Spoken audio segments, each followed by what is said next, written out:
네, 안녕하세요. 회계 원리의 입문 강의 복습 두 번째 영상입니다. 네, 저번 시간에는 교재를 아직 받지 않은 상태였고, 어, PDF 자료만 보면서 영상을 올렸었는데요. 이 두 번째 영상에서는 간단하게 앞부분의 목타를 한번 짚어보고, 이번에 진도 나갔던 거는 좀 더 상세하게 목차를 보면서 영상을 녹화해 보겠습니다. 네, 먼저 과목의 이름은 이제 회계원리고, 회계원리에는 파트로 봤을 때는 첫 번째 파트에서는 회계의 기초와 거래의 기록이라고 되어 있죠. 그 다음에 파트 2를 보면은 결산이라고 되어 있네요. 네, 파트만 봐서는 되게 간단하네요. 파트가 두 개였고, 파트 1이 회계의 기초와 거래의 기록, 파트 2가 결산. 이렇게 간단하게 듣고 넘어가면 될 것 같습니다. 자, 그럼 파트 1의 세부 내용을 보겠습니다. 파트 아래에는 이제 챕터가 나오죠. 챕터 1은 부기와 회계, 챕터 2는 재무 상태의 측정과 재무 상태표, 챕터 3를 보면 경영 성과의 계산과 손익 계산서가 나오고요. 챕터 4에서는 거래, 무엇을 기록할 것인가. 챕터 5번은 계정, 거래 기록과 계산의 단위, 이게 계정이다. 챕터 6은 분계와 정기. 네, 이제 강의를 보면서 이제 분계가 뭔지, 정기가 뭔지 조금씩 알아가고 있습니다. 챕터 7은 이제 장부고요.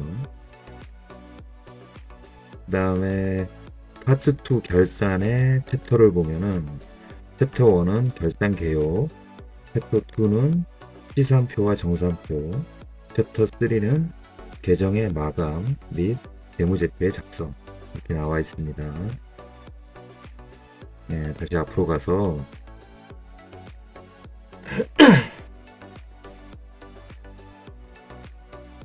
자, 회계원리의 파트 1 회계의 기초와 거래의 기록에서 챕터 1은 부기와 회계였고, 그래서 1번은 부기란 무엇인가, 2번은 회계의 기초, 챕터 2에서 재무상태의 측정과 재무상태표인데, 1번은 재무상태의 의의, 2번은 자산, 3번은 부채, 4번은 자본, 5번은 재무상태표. 이렇게 나와 있습니다. 이게 다 시험에 직결되는 주옥 같은 내용들이죠. 근데 저번 시간에 했기 때문에 그 이상 상세한 거는 이번 시간에는 하지 않겠습니다. 네, 챕터 3에서는 경영 성과의 계산과 손익계산서가 나와 있고요. 챕터 3 1번은 경영 성과의 의의, 2번은 수익, 3번은 비용, 4번이 손익계산서인데, 네, 이번 영상에서는 손익계산서부터는 약간 상세하게 보겠습니다. 손익계산서의 의의, 그리고 등식이 나와 있네요. 근데 이건 PDF 자료가 아니라 교재이기 때문에 전자음성은 사용하기가 어렵다는 거 미리 참고 삼아 말씀드리고요. 제가 타이핑을 일일이 한 다음에 그거를 또 음성으로 띄워야 되기 때문에 그냥 지금의 제 목소리로 훔치겠습니다. 먼저 손익계산서의 의의를 잠깐 읽어보겠습니다.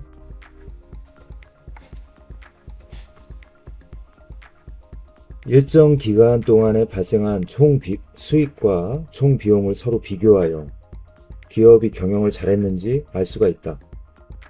총 수익이 총 비용보다 큰 경우에 순이익이 발생하고 반대의 경우에 손실이 발생한다.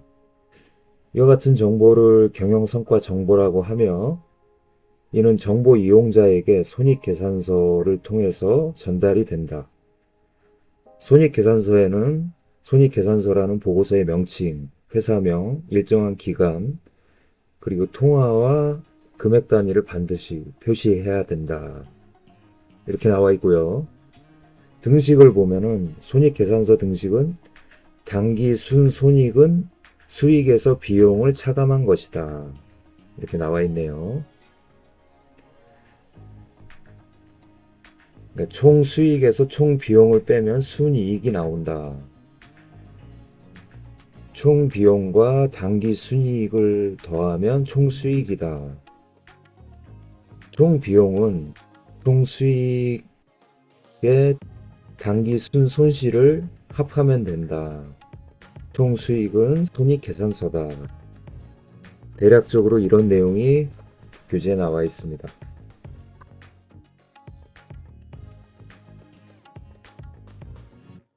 네, 다음 보겠습니다.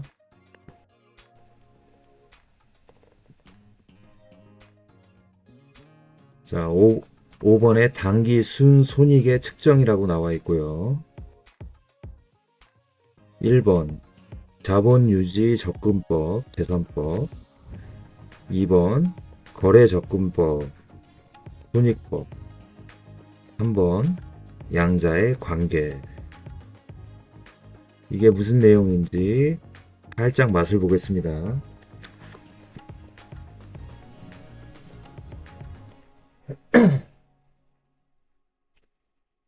자, 5번 당기 순손익의 측정에서 손익을 계산하는 방법은 재무상태 정보를 통하여 계산하는 자본유지 접근법, 재산법과 경영성과 정보를 통하여 계산하는 거래접근법, 손익법으로 구분된다.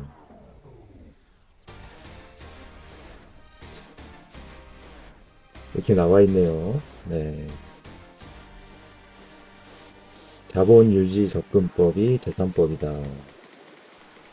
기업의 기초자본과 기말자본을 비교하여 순자산이 증가한 부분이 당기 순이익, 반대로 감소한 부분은 당기 순손실이 된다.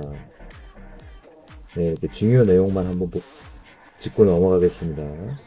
2번 거래접근법, 손익법은 일정한 기간 동안에 발생한 총 수익과 총 비용을 비교하여 수익이 비용보다 크면은 당기 순이익이 표시되고 반대로 수익이 비용보다 작으면 당기 순손실이 표시된다. 그래서 이걸 도식화시키면은 당기 순이익은 총 수익에서 총 비용을 빼는 것. 당연히 총 수익이 총 비용보다 크다. 당기 순손실은 그러니까 이익과 손실이네요. 당기 순손실은 총 비용에서 총 수익을 뺀다. 그래서 총 비용이 총 수익보다는 크다. 이렇게 보면 될 것 같고요. 이 두 가지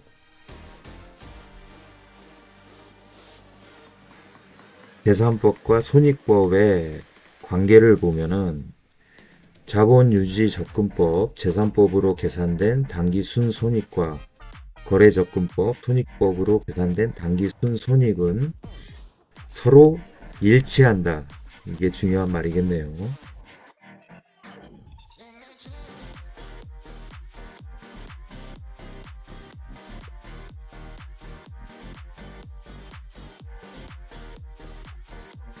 네, 교재를 가지고 처음 해보는 거라서 약간의 시행착오가 있는 것 같습니다. 자, 챕터 4번 거래인데 무엇을 기록할 것인가 보겠습니다.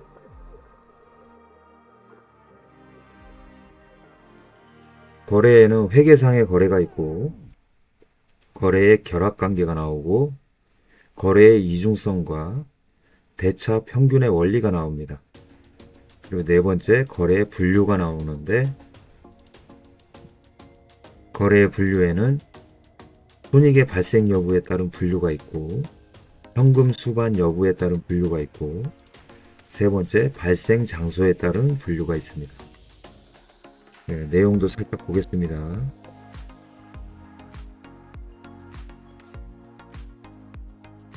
자, 챕터 4 거래에 무엇을 기록할 것인가. 첫 번째, 회계상의 거래. 내용을 잠깐 보면 현금의 차입, 건물이나 비품의 구입, 상품의 매매 등과 같은 경영 활동은 기업의 자산, 부채, 자본에 영향을 미치게 된다. 이와 같은 경영 활동 중 장부에 기록할 대상을 회계상의 거래라고 한다. 이제 여기서 밑줄 친 내용이 나오는데요. 즉, 회계상의 거래란 기업의 자산, 부채 또는 자본의 변동을 초래하면서 변동 금액을 화폐 단위로 신뢰성 있게 측정할 수 있는 사건을 말한다. 여기까지가 밑줄 내용이었습니다. 네, 그 다음에 이제 회계상의 거래는 다음과 같이 일상적으로 생각되는 거래와 반드시 일치하는 것이 아니므로 주의한다. 회계상의 거래가 있고 일반적인 거래가 있다. 예, 이건 뭐 기본 강의에서 이제 자세히 나올 것 같습니다. 그 다음에 거래의 결합 관계가 있는데 내용이 좀 어렵네요. 대충 보면 재무상태표 등식에서는 자산은 부채와 자본의 합이다. 손익계산서 등식은 총수익은 총비용과 당기순이익의 합이다. 이렇게 나와 있고요. 그러니까 차변과 대변을 아실 텐데요. 차변은 왼쪽, 대변은 오른쪽이죠. 차변의 요소에는 자산의 증가, 부채의 감소, 자본의 감소, 비용의 발생 이렇게 네 가지가 있고요. 대변의 요소에는 자산의 감소, 부채의 증가, 자본의 증가, 수익의 발생 이렇게 또 네 가지가 있습니다. 이 차변 요소와 대변 요소는 서로 상호관계가 짝대기로 돼 있네요. 이런 거는 뭐 기본서에서 또 상세하게 학습을 할 것 같습니다. 네, 그래서 자산의 증가와 결합되는 거래 요소도 나오고요.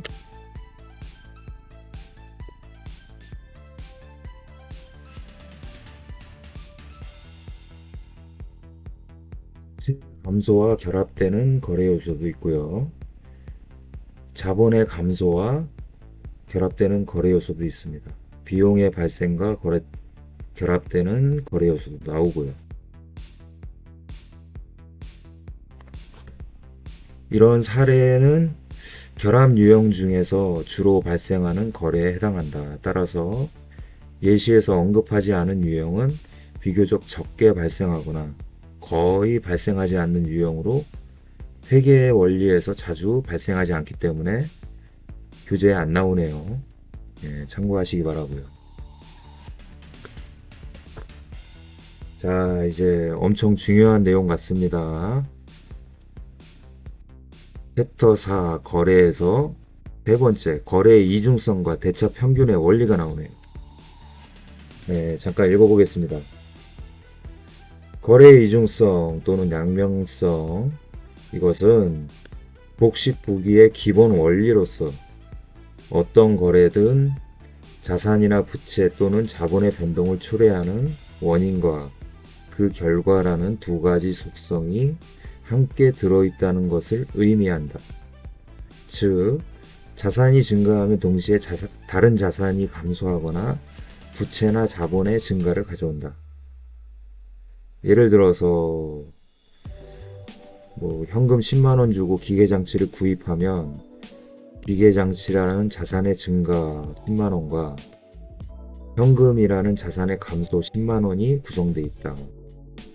대립되는 양쪽은 서로 원인과 결과가 되고 어떤 거래가 발생하더라도 양쪽에 동일한 금액을 이중적으로 기입한다. 이를 통해서 이제 밑줄이 쳐져 있는데요. 회계상의 거래는 원인과 결과라는 두 개의 얼굴을 가지고 있는 이중성 또는 양면성을 지니고 있는 것을 알 수가 있다 라고 되어 있습니다. 타변 요소의 자산의 증가, 기계장치 구입, 대변 요소에는 자산의 감소, 현금 10만원 지급 이렇게 나와 있네요. 또 중요한 내용인데, 따라서 모든 거래를 이중성에 의해서 기입하면 차변합계와 대변합계가 반드시 일치하게 되는데, 이것을 대차 평균의 원리라고 한다. 이게 중요한 내용이었고요.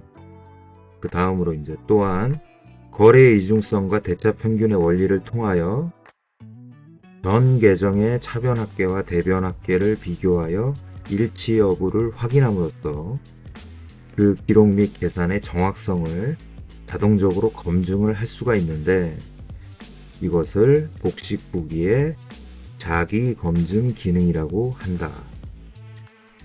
이런 내용이 나와 있습니다.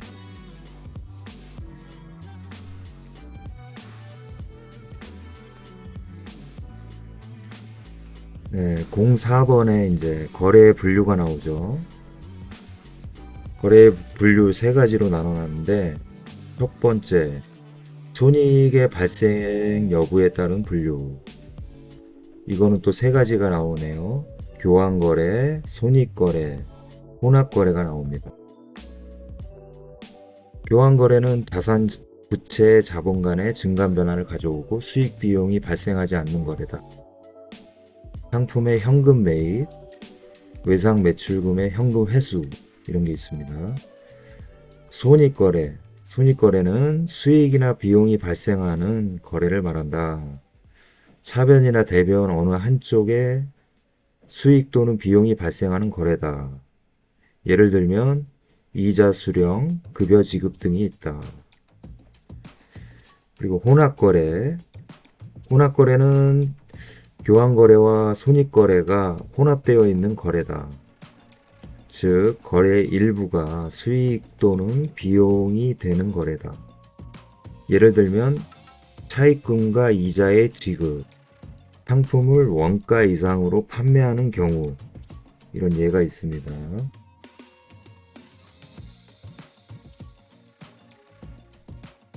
이제 거래의 분류 두 번째, 현금 수반 여부에 따른 분류를 보겠습니다. 현금을 수반하는 현금 거래와 현금이 수반되지 않는 대체 거래로 분류가 된다. 현금 거래의 경우 입금 거래와 출금 거래로 구분되고, 대체 거래인 경우 현금이 전혀 수반되지 않는 전부 대체 거래와 현금이 일부 수반되는 일부 대체 거래로 구분된다. 역시 입문 강의가 좀 편한 것 같네요. 이거 대충 짚고 넘어가면 되니까요. 발생 장소에 따른 분류가 있는데, 내부 거래는 기업 내부에서 발생하는 거래이기 때문에 본점과 지점 간의 거래나 결산 정리 이런 게 내부 거래고요.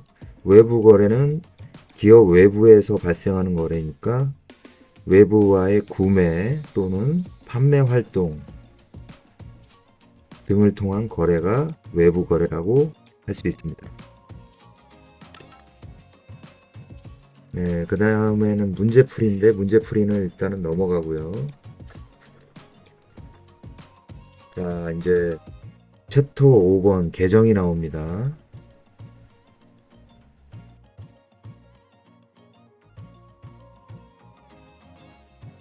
챕터 5번 계정을 보겠습니다. 챕터 5 계정은 거래 기록과 계산의 단위네요. 1. 계정의 의의, 2. 계정의 형식, 3. 계정의 분류, 4. 계정 기입 원칙. 계정 기입 원칙에는 세 가지가 있는데, 재무상태표 계정, 손익계산서 계정, 각 계정과 재무제표와의 관계가 나옵니다. 이것도 한번 내용을 보겠습니다. 챕터 5번 계정, 거래의 기록, 그리고 계산의 단위.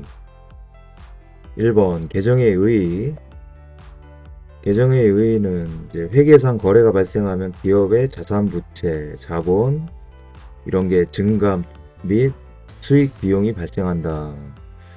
그러나 단순히 증가와 감소만을 기록하면 거래의 내역을 자세히 알 수 없기 때문에 이제 밑줄 친 내용이 나오는데요. 회계 기간 동안 발생되는 거래들을 항목별로 체계적으로 기록해야 된다. 이를 위해서 설정한 단위가 계정이다. 이 계정이라는 말이 중요하네요. 일상생활에서의 경제 활동에 대한 장부 기록을 통해 가계부 같은 거죠. 계정의 의미를 생각해 보기로 한다. 네, 예시를 들어놨는데요. 날짜별로 날짜, 적요, 수입, 지출, 잔액 이런 예시가 나와 있습니다. 네, 그 다음에 금전 출납장의 형식을 한눈에 볼 수 있게 기록하도록 만든 것을 계정이라고 한다. 계정은 계정 과목, 차변, 대변 이렇게 세 가지로 구성되는데 위에 좀 전에 말씀드린 사례에서 현금 계정을 중심으로 거래를 기록하면 이제 기록한 내용이 달라지겠네요. 이걸 이제 T자 계정으로 다르게 표시를 했는데 현금이라는 계정에서 왼쪽에 차변 가로치고 증가, 오른쪽에 대변 가로치고 감소. 그래서 예를 들어서 3월 10일에 급여를 수령했다 10만원, 3월 25일에 이자를 수령했다 5천원, 합계는 10만 5천원. 근데 대변 쪽에서 보면은 3월 15일에 뮤지컬을 봤다 2만원, 3월 17일에 투자 관련 책을 구입했다 4,500원, 3월 20일에 헬스 이용권을 샀다 24,000원, 3월 말일에 잔액 56,500원 해서 합계는 10만 5천원. 중요한 거는 왼쪽이 차변이죠. 차변이 10만 5천원이고 오른쪽 대변도 합계는 10만 5천원 동일하다. 이게 중요할 것 같습니다.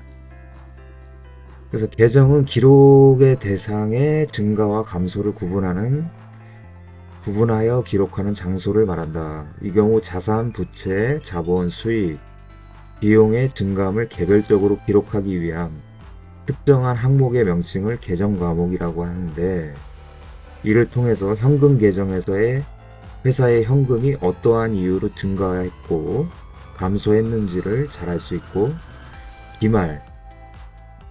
기록하는 기말 현재 증가와 감소의 차액인 잔액이 얼마인지도 명확하게 알 수가 있습니다. 네, 그 다음에 계정의 형식이 나오죠. 계정의 형식은 각 계정의 명칭을 계정 과목이라고 하고요. 계정의 중앙선을 중심으로 왼쪽과 오른쪽으로 구분되어 있는데, 회계에서는 왼쪽을 차변, 오른쪽을 대변이라고 부른다.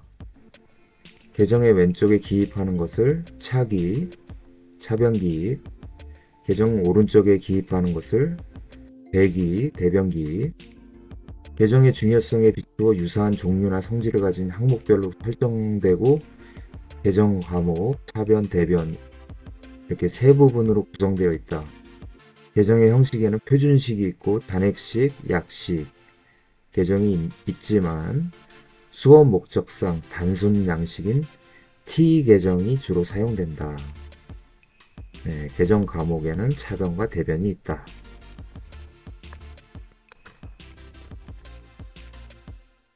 네, 다음으로 세 번째 계정의 분류를 보겠습니다. 재무상태표에 기재되는 자산, 부채, 자본에 속하는 계정을 재무상태표 계정이라고 하며, 손익계산서에 기재되는 수익과 비용에 속하는 계정을 손익계산서 계정이라고 한다. 계정을 분류하면 다음과 같다. 계정은 재무상태표 계정이 있고 손익계산서 계정이 있다. 재무상태표 계정은 실질 계정, 연구 계정이라고 한다. 자산 계정, 부채 계정, 자본 계정이 들어간다. 손익계산서 계정은 명목 계정, 임시 계정인데 수익 계정과 비용 계정이 들어간다.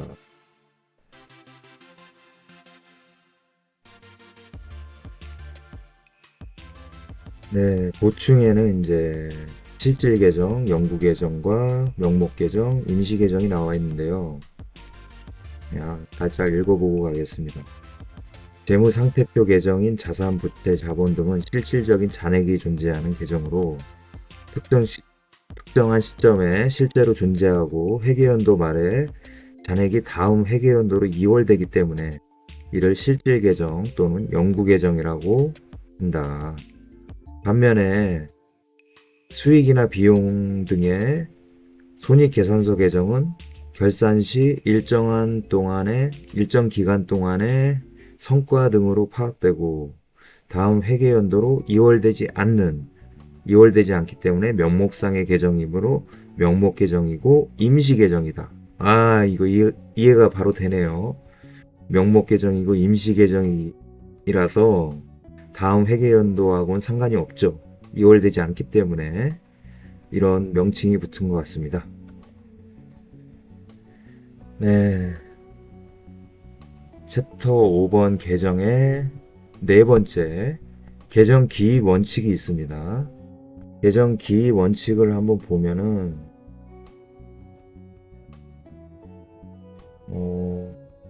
일단 기본 개념으로 5가지가 나오네요. 첫 번째 자산 계정, 두 번째 부채 계정, 세 번째 자본 계정, 네 번째 비용 계정, 다섯 번째 수익 계정. 5개니까 왠지 문제로 나올 것 같은 기분이 들고요.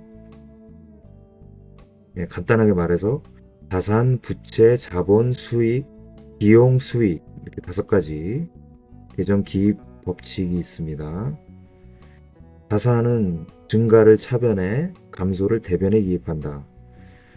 부채 계정은 증가를 대변에 감소를 차변에 기입한다.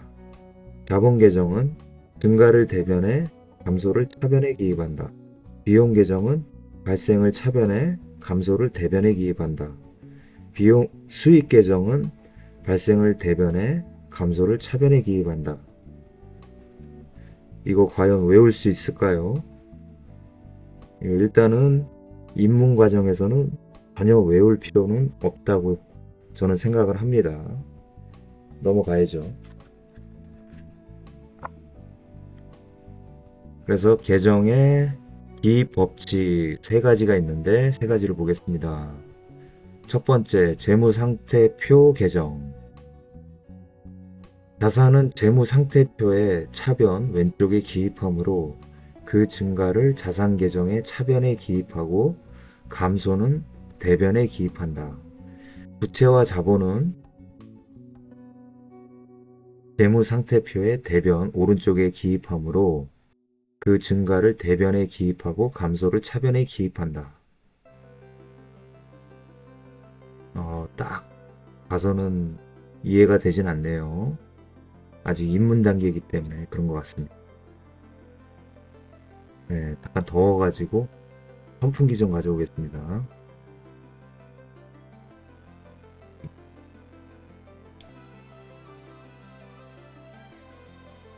계정의 네 번째 계정 기입 법칙에서 두 번째 손익계산서 계정.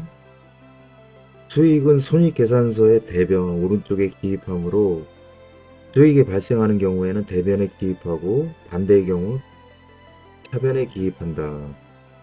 비용은 손익계산서의 차변에 기입하므로 비용이 발생되는 경우에는 차변에 기입하고 반대의 경우 대변에 기입한다. 읽으면서 전혀 이해가 안 되죠. 그냥 현재 이해하고 있는 내용은 뭔가를 기록하면 그 반대는 만약에 오른쪽에 기입을 했다면 그 반대는 왼쪽에 기입하고 왼쪽에 기입을 했다면 그 반대는 오른쪽에 기입하고 뭐 이런 식인 거 여기까지만 제가 이해를 하고 있습니다. 세부 내용은 전혀 이해가 안 되는 상태고요. 지금 상태로는 시험장 가서 문제를 풀면은 멘붕이 오겠죠. 네. 근데 걱정할 게 없습니다. 입문 단계이기 때문에. 자, 보충 내용에서 정상 잔액, 평상 잔액이 있는데 한번 읽어보겠습니다. 거래 결합 관계에서 차변합계와 대변합계의 차이를 잔액이라고 한다. 예. 특별한 경우를 제외하고 대부분의 경우 자산의 비용은 증가 또는 발생을 차변에 기록하므로 차변에 잔액이 생기고 부채와 자본 및 수익은 증가 또는 발생을 대변에 기록하므로 대변에 잔액이 생긴다. 이를 회계에서는 정상 잔액 또는 평상 잔액이라고 한다. 따라서 차변의 증가를 나타내는 자산과 비용은 차변의 정상, 평상 잔액이 발생하고 대변의 증가를 나타내는 부채와 자본 및 수익은 대변의 정상, 평상 잔액이 발생한다. 역시 어려운 말이고요. 네, 그 다음에 세 번째는 각 계정과 재무제표와의 관계가 이제 표로 나와 있는데요. 자산 계정, 재무상태표, 부채 계정, 비용 계정, 손익계산서, 수익 계정, 재무상태표와 손익계산서. 화살표가 손익계산서에서 재무상태표로 가 있네요. 재무상태표를 보면 왼쪽에 자산, 타변의 자산, 타변의 반대말이 대변이죠. 오른쪽 대변의 부채와 기초자본, 당기순이익, 이익, 잉여금, 증가분 이런 식으로 나와 있습니다. 손익계산서에는 차변에 총비용, 당기순이익이 나와 있고 대변에는 총수익이 들어가 있네요. 네, 아직은 뭐 눈에 잘 익지 않아서 한번 보는 걸로 일을 두겠습니다. 네, 그 다음에 챕터 6번.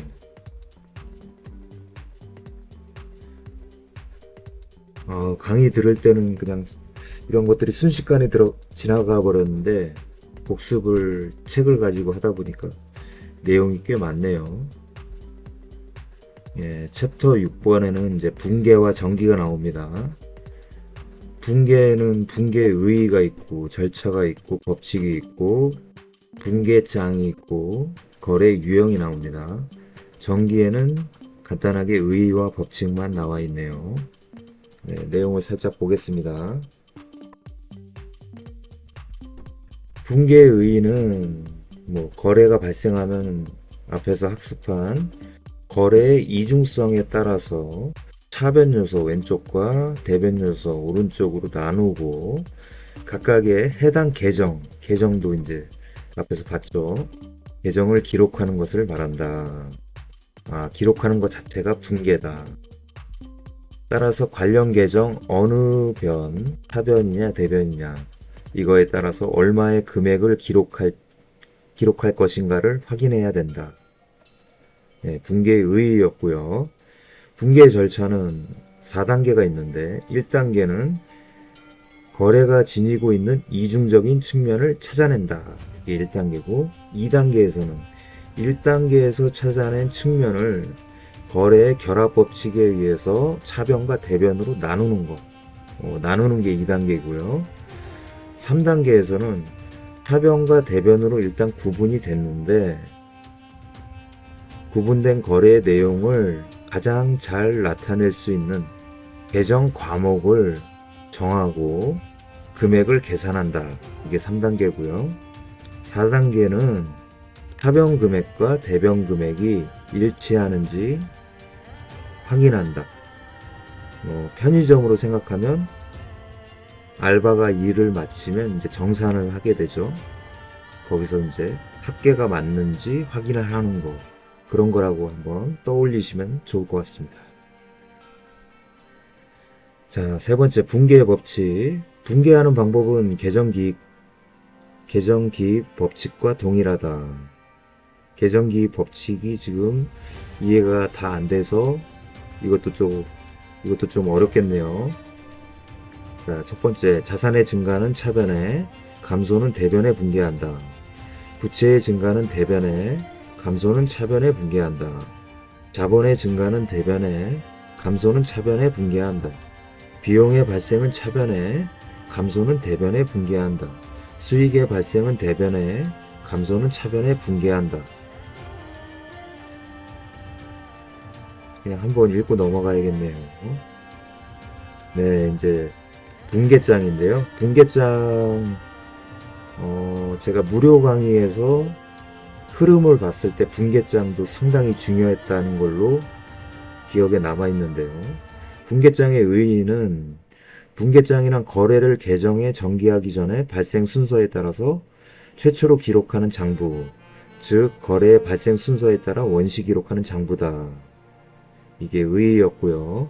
양식은 총계정 원장, 이것도 본 것 같고, 이 총계정 원장에 쉽게 기록하기 위하여 거래를 발생 순서로 기입하는 주요부로서 총계정 원장 기록의 기초가 되는 장부인 붕괴장의 양식으로는 병립식과 분할식이 있다. 이렇게 알아두면 될 것 같네요. 자, 붕괴장까지 받고 이제 거래 유형을 보면은 상품 매매 거래가 나오는데요. 상품을 50만원 주고 현금으로 매입했다. 거래 분석, 계정 과목은 상품과 현금. 기록할 위치는 상품 매입은 자산이 증가했으니까 차변에 기입하고, 현금 지급은 자산이 감소했으니까 대변에 기입한다. 금액은 차변금액 50만원, 대변금액 50만원, 양쪽은 일치한다. 이렇게 읽으니까 좀 뭔가 좀 학습 효과가 나오는 것 같네요. 자, 보충을 보면은 상품 계정의 이중적 성격. 상품을 매입하는 경우 상품의 증가라는 자산의 증가로 계상할 수 있고 매입의 발생으로도 인식할 수 있다. 또한 매출의 경우 상품의 감소라는 자산의 감소로 계상할 수 있고 매출이라는 수익의 발생으로 인식할 수 있다. 이와 같이 상품 계정은 이중적 성격을 지니고 있다. 입문 과정이므로 상품 계정의 증가와 감소로 회계 처리하는 방법을 먼저 학습하도록 한다. 입문 과정을 하는 사람을 위해서 배려 차원에서 이런 글을 책에 써놓은 것 같습니다.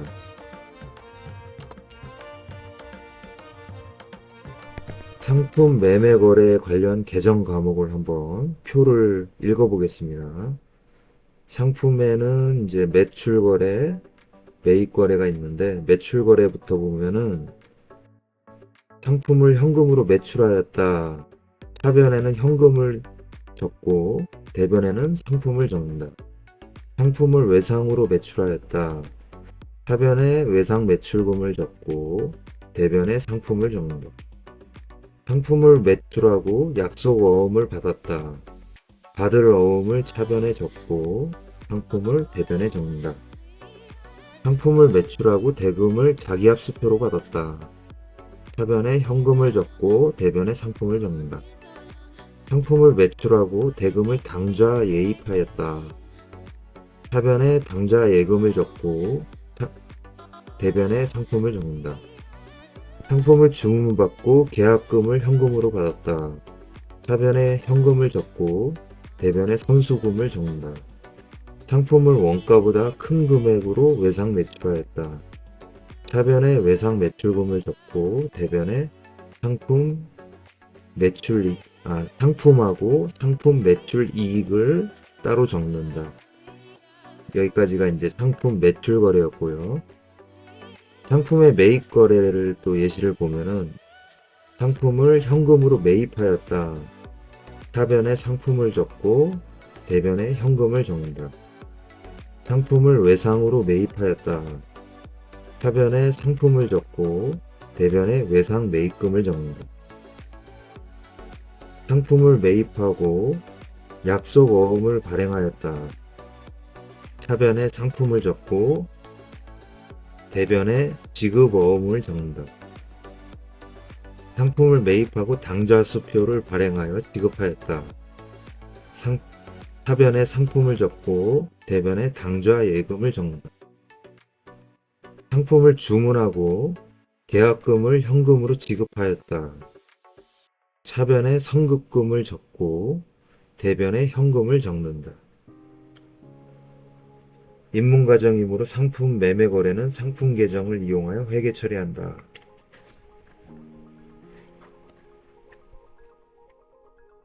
네, 그 다음에 현금 거래가 나오는데 차입금에 대한 이자 20만 원을 현금으로 지급하였다. 이자를 지급했네요. 현금으로. 거래 분석. 계정 과목은 이자 비용, 현금. 기록할 위치는 이자 비용 발생, 비용 발생이니까 차변에 기입하고 현금 지급, 자산이 감소했으니까 대변에 기입한다. 금액은 차변 금액 20만원, 대변 금액 20만원. 역시 일치하고요. 예. 괄호로 차라고 해놓고 이자 비용 20만원. 괄호로 대라고 해놓고 현금 20만원. 네, 이런 식으로 적나봅니다.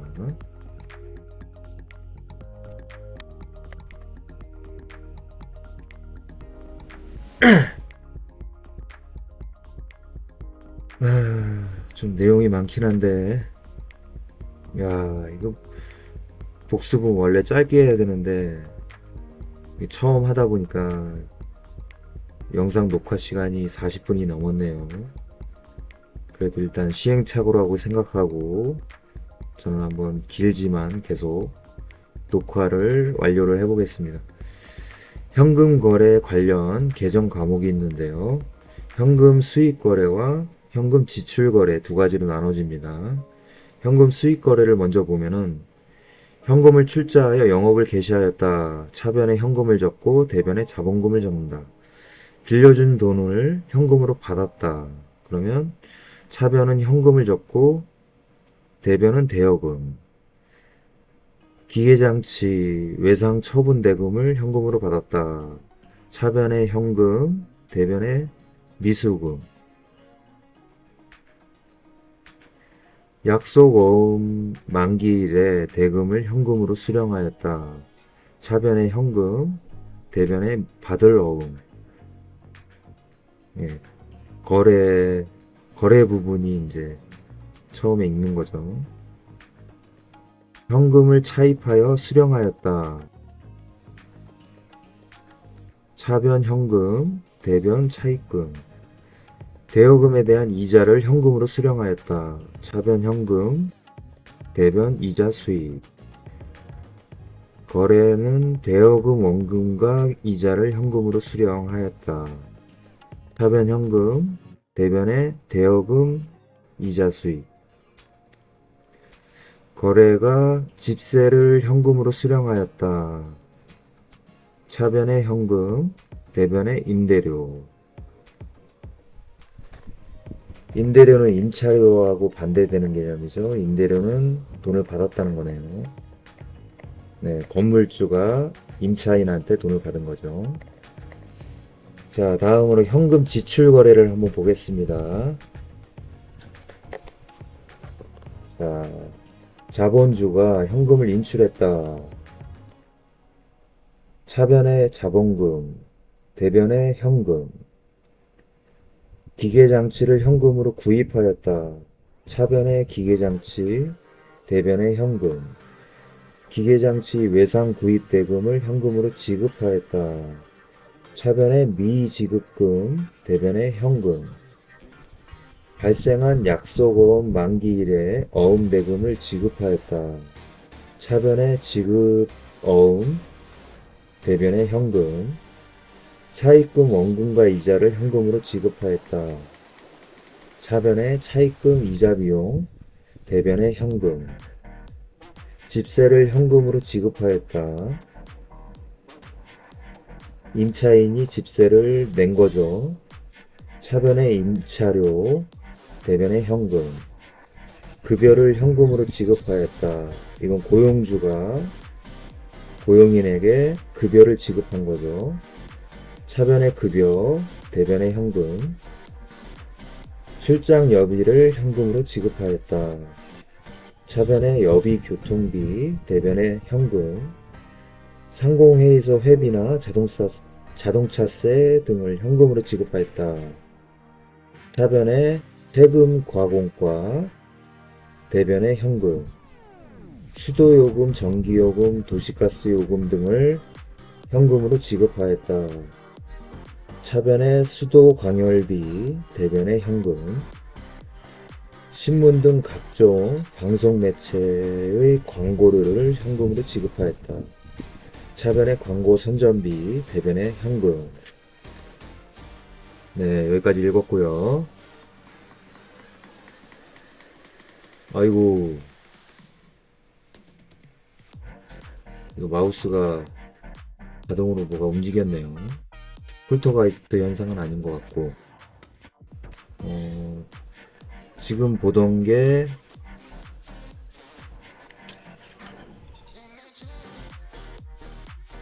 챕터 6이고요. 아, 챕터 6 맞구나. 챕터 6에 이제 붕괴.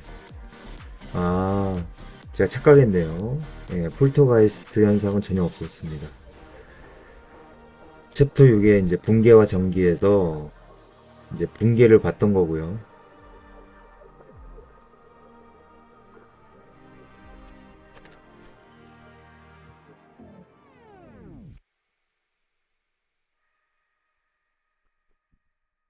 연습 문제는 그냥 넘어갑니다. 연습 문제는 나중에 이제 도서관이나 뭐 스터디 카페에서 해야죠.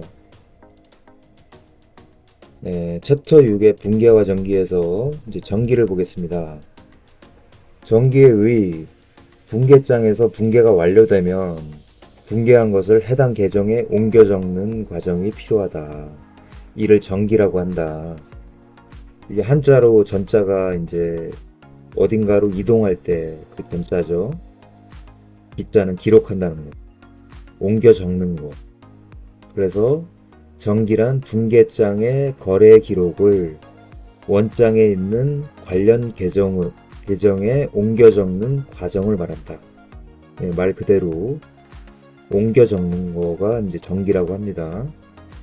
보충해 보면 원장 또는 총계정 원장이 있는데, 원장은 기업이 사용하고 있는 자산, 부채, 자본, 수익, 비용을 나타내는 모든 계정을 모아놓은 장부를 원장이라고 합니다. 총계정 원장 또는 원장이라고 한다.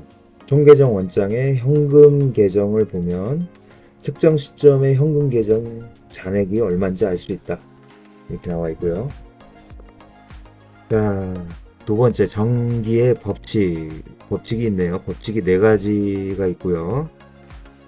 전기의 법칙 4가지 중에 첫 번째, 붕괴된 차변 금액은 각 원장의 차변에 기입한다.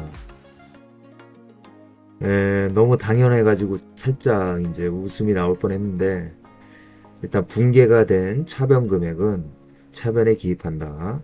두 번째, 붕괴가 된 대변 금액은 대변에 기입하겠죠. 이게 전기의 법칙 되게 쉽네요. 첫 번째, 두 번째. 차변은 차변에 기입하고, 대변은 대변에 기입하고. 자, 세 번째. 전기할 때 금액 이외에 상대 계정을 기입한다. 요건 좀 어렵네요. 금액이 아니면 상대 계정을 기입한다. 네 번째, 상대 계정이 2개 이상일 때는 제좌라고 기록한다. 아, 강의에서 봤는데 상대 계정 금액이 아닌 거를 상대 계정이라고 하고, 상대 계정이 2개 이상일 때는 제좌라고 기록을 한다고 합니다.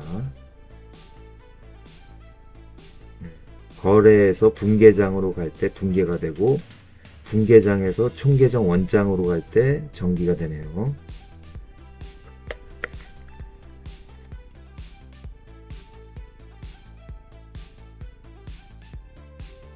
네, 그 다음에 이제 이번 영상의 이제 마지막 챕터가 이제 장부가 될 것 같고요. 장부, 챕터 7의 장부는 회계장부의 의의가 나오고 회계장부의 분류가 나옵니다. 회계장부의 분류에는 주요부가 있고 보조부가 있네요. 이 내용 한번 보겠습니다.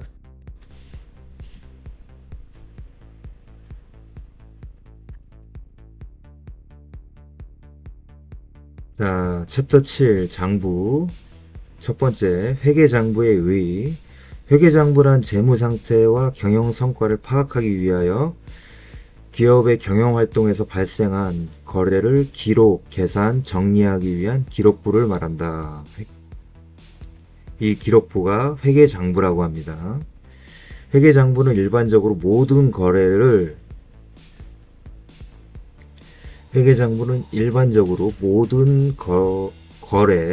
거래를 총괄하여 기록 계산하는 주요 장부와 주요 장부를 보충해주는 보조 장부로 구분이 된다. 그러니까 당연히 이제 회계 장부의 분류가 나오죠. 주요부에는 분계장하고 총계정 원장이 있고 보조부에는 보조기입장, 보조원장이 있는데 보조기입장에는 현금 출납장이 있고 당좌예금 출납장이 있고 소액 현금 출납장이 있고 받을 어음 기입장이 있네요. 이게 진짜 상세하게 나가네요. 지급 어음 기입장이 있고 매입장이 있고 매출장이 있다.